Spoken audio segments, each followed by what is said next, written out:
तो जैसा कि पिछले एपिसोड में हमने देखा था, ये लोग तो वो जो शुगर कोटेड हॉथॉर्न्स था नहीं खाते, लेकिन इनके साथ में एक और बंदा था ज़ुग्ज़ुआन, जो कि आप जानते भी हो लीलू का सीनियर है। वो खा लेता है अब आगे, और लीलू चिल्लाता भी है ज़ुग्ज़ुआन। इसे जगाने को देखता है, मतलब वो एक अलग मदहोशी वाली अवस्था में जा चुका था और उसकी आंखें भी ना सफ़ेद हो चुकी थी। सीधा सीधा वो करप्टेड हो चुका था। और संडासिंग कहता है, यार इसका विल इतना कमज़ोर है। लीलू, ये तुम्हारे कॉलेज का सेकेंड ईयर का है ना। लूमिंग भी सेम चीज़ कहती है, बट प्यार से कहती है। अब ज़ुग्ज़ुआन का पावर लेवल भी फोर्स चेंजिंग पे था, यानी कि लूमिंग और संडासिंग से तो ऊपर था। और वो जो ग्रैनी थी ना, वो लेडी, वो गायब हो जाती है। और संडासिंग अपने स्टाफ को निकाल के अब तैयार था कि ज़ुग्ज़ुआन से बैटल तो करना पड़ेगा। और ये ब्लैक फिगर एक अलग, मतलब लूमिंग पर अटैक करता है और ज़ुग्ज़ुआन पर संडासिंग। हालांकि संडासिंग का अटैक जो ज़ुग्ज़ुआन से टकराता भी है, उससे फर्क ही मानो नहीं पड़ता, कुछ कदम बस पीछे जाता। करप्शन की वजह से ज़ुग्ज़ुआन का फिजिकल स्ट्रेंथ बढ़ गया था। फिलहाल उस एक क्रिएचर से डील करने के बाद लूमिंग अपने इल्यूजन को यूज करती, तीन अलग डायरेक्शन से ज़ुग्ज़ुआन पे चार्ज करती है। और अपना संडासिंग भी उसका जो फेमस अटैक था मंकी किंग 3 स्ट्राइक्स, पहला वाला उसका वर्जन यूज करता है। और दोनों मिल करके ज़ुग्ज़ुआन को अब सप्रेस करने लगे थे। और लीलू इस समय आसपास की चीजों को ऑब्जर्व कर रहा था। ये उस लेडी को ढूंढ रहा था जिसने ये चीज किया था, क्योंकि मेन अपोनेंट तो वो है। और भी यहाँ पर बहुत सारे लोग थे एविल क्रिएचर्स में। और वो लेडी फिर से प्रकट होती है, जो भीड़ में लोग खड़े थे यहाँ पर, जो इल्यूजन सीखते थे। और ये हॉकाथॉन्स जो था उसका स्वीट, वो लेके थी और बीच में से देख रही थी लीलू को। और लोगों को फर्क नहीं पड़ा था यहाँ पर बैटल चल रहा है जो। और ये लेडी, ये जो शुगर था, इसका स्वीट था, हॉथॉर्न इसे ना लोगों के बीच में गिरा देती। चीजें बदलना शुरू होती। लोग जो कि इग्नोर कर रहे थे, उनके अंदर भी एक डिजायर आने लगता है। और बहुत सारे लोग इसे खाने लगते हैं, तो इनके अंदर भी करप्शन दिखता है। और अब ये लीलू को घूरना शुरू करते हैं। लीलू को भी, क्योंकि यहाँ पर बहुत सारे लोग थे, ये लोग अपने एलिफेंट ब्लेड को यूज करना पड़ता है। और लीलू को फर्क भी नहीं पड़ा, सीधा काटते पीटते जाता है। इन्हें पता ही था कि इल्यूजन टाइप है, लेकिन अटैक रियल होगा। और काटने के बाद भी वो लोग जिंदा रहते थे, बट थोड़े से बाद धीरे धीरे गैस में बदल के गायब हो रहे थे। और लीलू जानता था मेन जो वो आंटी, उसको पकड़ना ही पड़ेगा। और लीलू इस बारे में सोचने लगता है कि कैसे इसे पकड़ो। और इस दौरान जब ये ऑब्जर्व कर रहा था, इससे दिखता है कि कोई तो है कि भीड़ में खड़ा है, बाकियों को बेवेज कर रहा है, वैसे मंत्र मुक्त कर रहा है। ये तुरंत ही अपना लाइटनिंग फोर्स यूज करता है, बॉडी में थंडर चमकता है, स्ट्रेंथ इसका काफी बढ़ जाता है और स्पीड भी। तो जो लोग इसे बीच बीच में आ भी रहते ना अटैक करने, वो भी इसकी स्पीड के आगे कुछ नहीं थे, सीधा उनको क्रॉस करता और उस लेडी के सामने प्रकट हो जाता है और अपना एलिफेंट ब्लेड से सीधा हेड पर अटैक करता है। हालांकि वो लेडी 2 भागों में तो कट जाती है। लीलू के भी ब्लेड पर ना वो ब्लैक कलर का लिक्विड दिख रहा था। और इस अटैक को ना संडासिंग भी देखता, हालांकि वो ज़ुग्ज़ुआन से बैटल कर रहा था कि क्या ही ब्लेड है लीलू के पास। और फील करता है कि जो लीलू का ये अटैक था ना, काफी पावरफुल था, इसे शायद ये भी ना झेल पाता।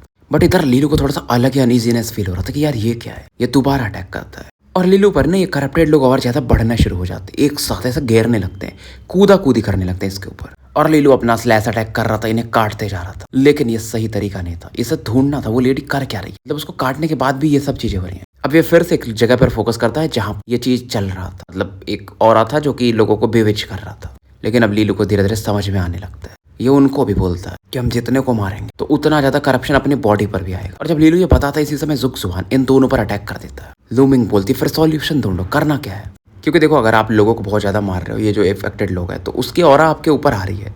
शुरुआत में तो आप कंट्रोल कर लोगे खुद को, लेकिन जब बहुत ज्यादा हो जाएगा तो आपका माइंड फिर अफेक्ट हो सकता है। लीलू इधर अपना सोच रहा था करूँ तो करूँ क्या। और इसको फाइनली एक आइडिया मिलता है कि पहले फिर से उसको ढूंढता हूँ।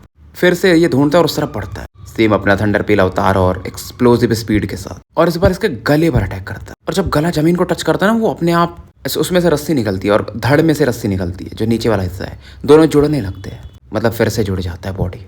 और ये लेडी फिर से स्माइल करती है। लीलू अब पीछे हटता है और ये करप्टेड लोगों पर लगातार अटैक कर रहा था। और कितने से फाइट करेगा ना, तो फिर से ठंडर पीला अवतार को यूज करके थोड़ा और दूर भागता है। संडासिंग भी फ्रस्ट्रेट हो रहा था, उसने देखा था कि लीलू उस लेडी को काट देता है, फिर से वो जम जाती है, उसकी बॉडी मतलब फिर से एक दूसरे में जोड़ के फिर से पहले जैसी हो जाती है। और इसका पावर लेवल ज्यादा नहीं था, अर्थ फिंड वगैरह पे नहीं थी। ये टेक्निक बहुत खतरनाक था। और इस लेडी को ये बार बार ऑब्जर्व कर रहा था लीलू कि यार अटैक मेरे कर रहा हूँ, ऐसा इनफेक्टिव तो नहीं जाएगा, इसका मतलब शायद ये इसकी ट्रू बॉडी नहीं है। और अब इसको समझ में आ जाता है, जिसे ध्यान से देखता है, इस लेडी के पास एक हॉथॉर्न्स था। फिर से ये बेविचिंग की तरफ पड़ता, लेडी की तरफ। और वो लेडी भी कुछ फर्क उसे पड़ता नहीं कि क्या करेगा, मुझे 2 भागों में काटेगा, मैं जुड़ जाऊंगी। वो हंस रही थी। लीलू के बॉडी पर लाइटनिंग चमक रहा था, पूरे पावर को फोकस करते वोल रेजोनेंसेस में। और इसका अटैक फिर से लेडी के बॉडी की तरफ ही बढ़ रहा था, तो लेडी और हंस रही थी। लेकिन जैसे लीलू का अटैक एकदम करीब पहुंचता है, कलाई को मोड़ता है और लेडी के हाथ में जो हॉथॉर्न्स था ना, ये उस पर अटैक करता है। जब तक वो लेडी समझती तब तक लेट हो चुका था। लीलू का अटैक बहुत फास्ट था। लेडी के हाथ में एक पोल था ना, एक समझ लो डंडी जैसा, जिसमें ये उसने मिठाइयां लटकाई हुई थी, ये सबको बांट रही थी। वो लकड़ी इसका मेन बॉडी था, ऐसा समझो ब्लैक ग्रास। और लीलू इस बार उसको काट देता है। हालांकि जब इसका अटैक बढ़ता है तो लकड़ी में एक आंख दिखता है रेड कलर। लीलू समझ चुका था इसका गैस सही था, लेकिन फिर भी यार वो लकड़ी इतना पावरफुल था ना, उसमें से ब्लैक गैस वगैरह निकलती, लीलू के अटैक को लगभग झेल जाती है। लीलू भी इसके मजे लगता है, मुझे लग रहा था तुम डरती नहीं हो। और लीलू अब level 1 elephant divine power use करता है थंडर पेल अवतार के साथ, और रुकता नहीं है, लेवल 2 पे भी जाता है। स्किन पे थोड़ा असर पड़ता था थंडर पेल अवतार के बावजूद, लेकिन उतना भी नहीं। और फिर ये दूसरा अटैक लॉन्च करता है, लकड़ी में से फिर से वो ब्लैकिश कलर का पावर निकलता है, लेकिन इस बार शायद वो काफी नहीं था। और जो बची कुछ चीज थी, लीलू अपने लैम्बेंट हॉकाई को यूज करता है, वो धनुष बाण को। लगभग मर चुकी थी, फिर भी भाग रही थी, और उससे ये काम तमाम करता है। और जैसे वो लेडी मरती है, इधर जुक्सवान फ्रीज हो जाता है। लूमिंग संडासिंग अपना चैन की सांस लेते हैं। लूमिंग पूछती कि तुम्हें कैसे पता चला। लीलू अपना बताता है यार कि देखो ये इनका लेवल ज्यादा है नहीं, डिजास्टर क्लास में भी नहीं है, ये रेड इरोडर है, तो डायरेक्ट बैटल तो हमसे जीत नहीं सकते, तो कुछ ट्रिक्स यूज करेंगे, तो ऐसा अपना बताता ही है। इधर ये बात करते उधर जुक्सवान घुटनों पर था, उसके मुंह से ब्लैक लिक्विड बाहर निकल रहा था। और लीलू अपने एलिफेंट ब्लेड को लेकर जाता है जुक्सवान के पास कि तुम ठीक तो हो गए। और लीलू उसके थोड़े मजे लेता है, अगर ठीक नहीं हुए तो तुम्हें मैं थोड़ा मार देता हूँ, ऐसा मतलब। तो इनको भी समझ में आ जाता है लूमिंग और संडासिंग को कि लीलू और ये शायद अच्छे दोस्त नहीं है। जुक्सवान चला तो मैं ठीक हूँ। और जुक्सवान को भी समझ में आ रहा था लीलू इसके मजे ले रहा है। और लीलू बोलता है तुमने जो किया, तुम करप्शन खा गए यार, क्या है तुम्हारा विल पावर। और दोनों मतलब वो लड़के और लड़की भी सेम चीज बोलते हैं। और लीलू और मजे लेता है कि टेस्ट कैसा था, कड़वा था या कैसा था। और फिलहाल ये चारों फिर आगे बढ़ते हैं, जहाँ पर वो क्लिनजिंग ड्यू का एक बूंद डालना और यहाँ पर इस एरिया को रिएक्टिवेट कर देते, एक बैरियर बनने लगता है। और जैसे ये बैरियर बनता है ना, ये ऑरा फैलती है ना, तो जो गलियों में लोग दिख रहे थे वो अपने आप गायब हो जाते हैं, और इन्हें रियल सिटी अब दिखना शुरू होता है, रसेट रॉक सिटी का ये वाला हिस्सा। और ये बैरियर ज़्यादा लंबा नहीं फैल सकता था, लिमिटेशंस होते हैं, 2 गलियों तक फैल पाता है। लेकिन अगर आसपास के भी जो लोकेशन है वहाँ के ड्यू एक्टिवेट हो जाएंगे तो थोड़ा और फैल सकता है, क्योंकि सब एक दूसरे से फिर कनेक्ट होने लगते हैं। लेकिन ये बैरियर ज़्यादा देर तक रह भी नहीं सकता है, क्योंकि समय के साथ फिर वो लिक्विड समाप्त होगा तो बैरियर अपने आप सिकुड़ जाएगा। संडासिंग खुश था कि अरे यार चलो कोई ना, एक किल तो मार दिया हमने, अब क्या करना है। जुक्सवान भी पूछता है हाँ अब क्या करना है। लीलू बोलता है फिलहाल तो हमें वेट करना है, हमारे जो स्क्वाड लीडर है पहले उनको बैटल फिनिश करने, फिर देखते हैं। लूमिंग को काफी डर सता रहा था, आगे जो इतना डार्कनेस है ना उसे देख कर ही। जगह तो काफी डेंजरस था भाई, रेजोनेंट मास्टर के लिए तो फॉर श्योर। इस दौरान लीलू एक डेंजरस पेयर फील करता है, जो कि मानो इसकी तरफ बढ़ रहे थे। आराम से लोग डिजास्टर क्लास पे थे और प्यूरिफिकेशन बैरियर के अंदर भी आने लगा। हालांकि थोड़ा बहुत उनका ऑरा डाउन होगा, करप्शन कम होगा, लेकिन वो इसके लिए भी तैयार थे। काफी पेन में भी थे अंदर आने पर, बट फिर भी आ रहे थे। लूमिंग को समझ में आता है कि शायद ये क्लिनजिंग ड्यू को डिस्ट्रॉय करने आ रहे हैं, और कोई ऐसा क्यों आना चाहेगा। लीलू ये बताता है कि पक्का उन्हें उनसे ऊपर वाला बंदा जो उनसे ज्यादा पावरफुल है उन्हें भेजा होगा, यानी कि मिनिमम वो हेवनली डिजास्टर क्लास में होगा। जुक्सवान भी पूछता क्या करना है फिर, 2 डिजास्टर क्लास हम हैंडल नहीं कर सकते। और संडासिंग का अलग था कि भाई हमने अभी क्लिनजिंग ड्यू लगाने में इतनी मेहनत की है, अब ऐसे तो नहीं भागेंगे, बैरियर से वो पहले ही कमजोर हो चुके होंगे। लूमिंग का भी सेम कहना था। लीलू बोलता है कोई ना, हम डिले वाला बैटल करेंगे, डायरेक्ट बैटल नहीं करेंगे, बस क्लिनजिंग ड्यू को उन्हें डिस्ट्रॉय नहीं करने देंगे।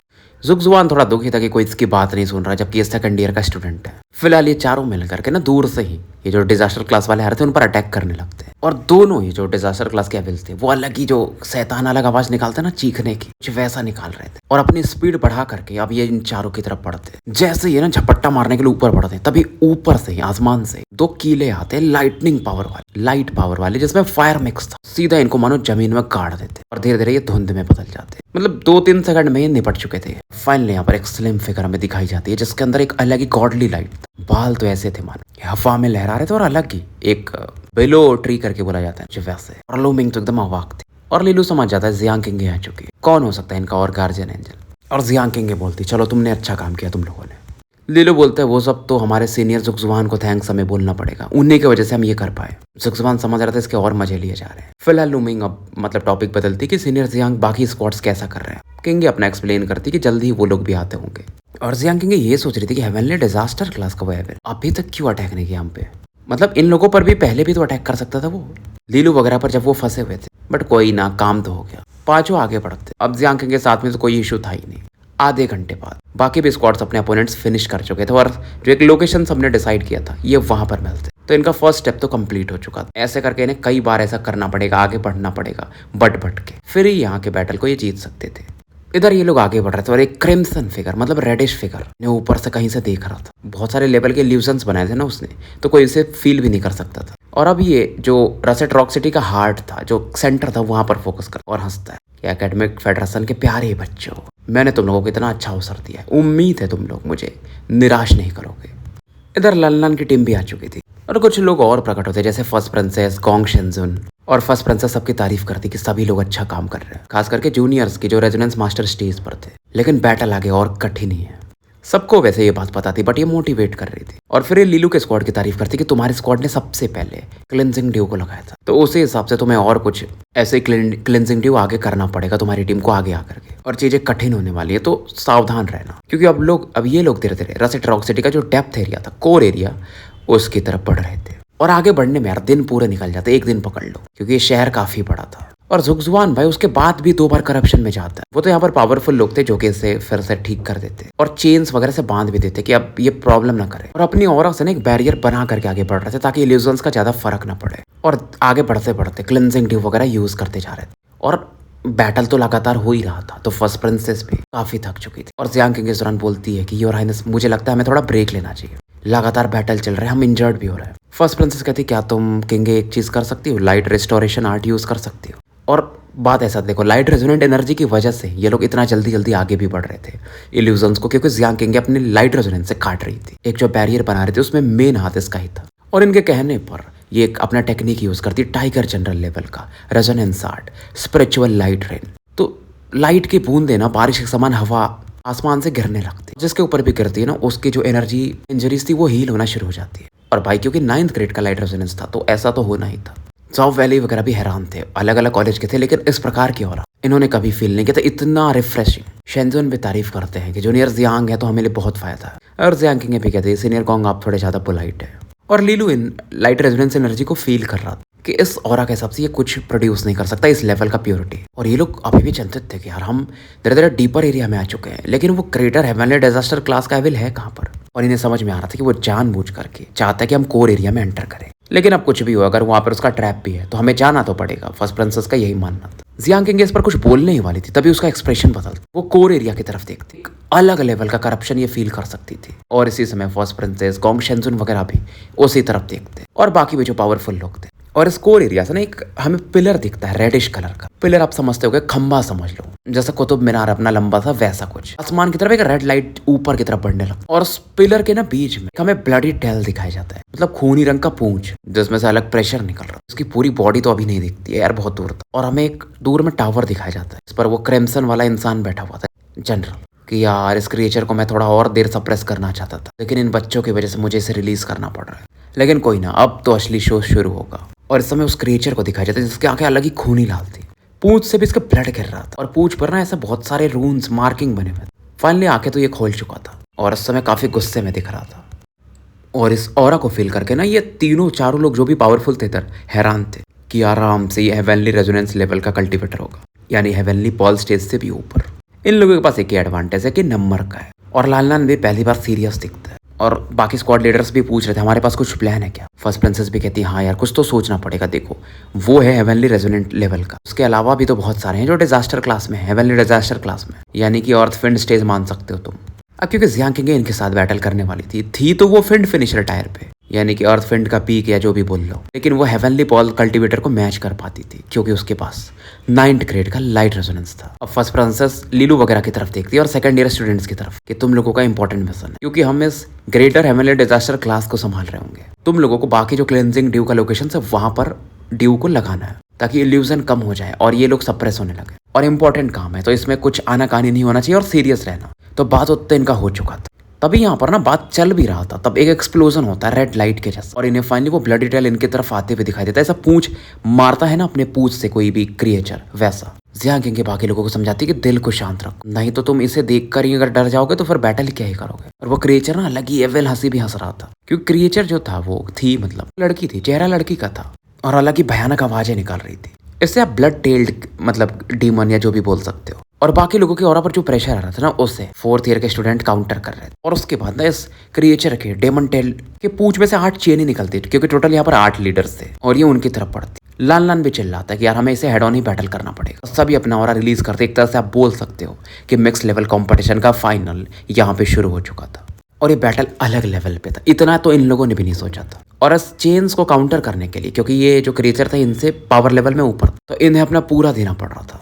हालांकि इनके जो रेजोनेंस आर्ट्स थे ना इन लोगों के भी, उसे भी ये चेन्स काउंटर कर दे रहे थे। और अब इन्हें समझ में आ रहा था किस लेवल के होते हैं ग्रेटर हेवनली डिजास्टर क्लास के अवेल, जिन्हें ह्यूमंस के पावर लेवल पे हम हेवनली रेजोनेंस स्टेज का कहते हैं। और बड़ी बात ये थी कि इस जो बैटल चल रहा था इसमें तो ये जो लोग आए हुए हैं लान लान वगैरह ये स्ट्रॉन्गेस्ट थे। अब सोचो, पर ये आठों मिलकर भी सामने वाले से बैटल नहीं कर पा रहे थे। इधर लीलू लूमिंग वगैरह अपने बैटल पे फोकस कर कि हमारे में सबसे स्ट्रॉन्गेस्ट सीनियर एओ भाई हैं, सेकंड के हैं और क्वासी जनरल स्टेज पे पहुंच चुके हैं, तो हम आप पर ज्यादा रिलाई करेंगे। अब इस बार इनके ग्रुप में जिंग टैक्स और बाकी लोग भी सब आ चुके थे, जो भी फर्स्ट ईयर के स्टूडेंट थे और सेकंड ईयर के। एओ भाई लीलू की तारीफ करते और अच्छे इंसान थे। और जुबान भी कहता है कि एओ भाई मैं तुम्हें फॉलो करूँ, तुम सही लीडर हो, तुम जो भी बोलोगे वो मैं करूँ। लीलू समझ रहा था इसके मजे लेने के मूड में तो था ही, बट बोलता फिलहाल जाने दो। और एओ भाई बोलते तारीफ वरीफ छोड़ो, पहले काम पे फोकस करते। लीलू ग्रुप में पीछे चल रहा, पर तभी इसके आसपास एक और फील होती है जो कि लूमिंग की थी। वो भी इसके साथ ही आ जाती है और बोलते मुझे पता है मेरी जो वोमेनली इंस्टिंक्ट है ना वो ये कह रही है कि तुम पर ज्यादा रिलाई किया जा सकता। लीलू बोलता है यार सपोर्ट वपोर्ट छोड़ना, बस साथ में रहना है और मिलकर अटैक करना, तभी हम कुछ कर पाए। और लूमिंग हंस तो रही थी बट टेंशन तो था, वो समझती थी, लीलू भी समझता था, क्योंकि अभी तक ना वो मिस्टीरियस क्रिम्सन नाइट जनरल प्रकट ही नहीं हुआ था। तो फिलहाल इनका ग्रुप आगे बढ़ा था और लीलू और लूमिंग पीछे थे, साथ में थे ग्रुप में बट पीछे से चल रहे थे, ध्यान दे रहे थे पीछे के एरिया पे। और पहला एंकर पॉइंट पर पहुंचकर ये क्लेंजिंग ड्यू को लगाने लगते और ये कंप्लीट हो जाता है, फिर आगे बढ़ते। बीच बीच में कुछ प्रॉब्लम्स होता है बट उसे ये हैंडल कर लेते, जैसे कुछ क्रिएचर्स आते हैं रेडी रोडर्स लेवल के। तो इधर ये लोग अपना काम कर रहे थे और क्रिम्सन जनरल को दिखाया जाता। उसका मेन फोकस था ना वो ब्लडी टेल्ड वाले बैटल पे, तो 8 बंदे फाइट कर रहे थे कि अच्छा यही लोग है ना इस जनरेशन के लाइट, इन्हें ही निपटा देंगे। फिर देखते हैं एकेडमिक फेडरेशन का चेहरा, लेकिन इसका ध्यान उस पर भी जाता है कि ये रेजोनेंस मास्टर स्टेज वाले भी जल्दी जल्दी मूव कर रहे हैं, और अगर हर जगह क्लिनजिंग ड्यू लग जाएगा तो ब्लडी टेल्ड भी वीक होगा, क्योंकि बैरियर फिर फैल चुका रहेगा और इस प्लान को मैं इतना आसानी से तो जाने नहीं दूंगा। और अब ये रेजोनेंस मास्टर स्टेज वाले बंदों पर फोकस कर, और उस पर भी सबसे मेन फिगर पर जो कि इस ग्रुप को लीड कर रहा, यानी कि एओ पाई पर। तो फिलहाल स्टोरी यही समाप्त करते हैं और मिलते हैं फिर कल एक नए वीडियो के साथ। तब तक के लिए आपका साथी एन अल्केमिस्ट विदा लेता है। और गाइस वीडियोस को लाइक करो, चैनल को सब्सक्राइब करो, शेयर करो, थोड़े व्यूज़ वगैरह बढ़ाओ यार, तब तो कुछ मजा आएगा, तब तो मुझे भी मोटिवेशन मिलेगा।